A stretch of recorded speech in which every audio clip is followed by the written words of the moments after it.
আপনাদের ভালোবাসার মানুষ আপনাদেরকে কষ্ট দিয়ে এখন হ্যাংড ম্যানের পজিশনে আছে। কি করবে, ঠিক কি জীবনে করা উচিত, কিভাবে চলা উচিত সে ঠিক করতে পারছে না। কারণ আপনাদেরকে যেভাবে কষ্ট দিয়েছে, আপনাদের যেভাবে চোখের জল ফেলিয়েছে, তার কারণ বশত এখনও পর্যন্ত আপনার শত্রু টাওয়ার মুভমেন্ট, আপনার শত্রু আমি বলে ফেললাম, আপনার ভালোবাসার মানুষ, আপনার সবথেকে বড় শত্রু, সে টাওয়ার মুভমেন্ট ফেস করছে।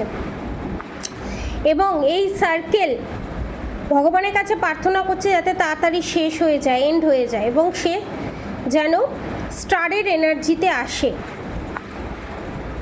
কিন্তু সেটা পসিবল নয়। যে ডেভিল অ্যাটাক আপনাদের ওপর করিয়েছিল, যে ব্ল্যাক ম্যাজিক করিয়েছিল, সেই ব্ল্যাক ম্যাজিক আপনাদের ভালোবাসার মানুষের কাছে ব্যাকফায়ার হতে চলেছে এবং আপনারা জাস্টিস পেতে চলেছেন এবং আপনারা স্ট্রেংথের এনার্জিতে আসতে চলেছেন। সেটা দেখে আপনার ভালোবাসার মানুষের রাতের ঘুম উড়ে যেতে চলেছে।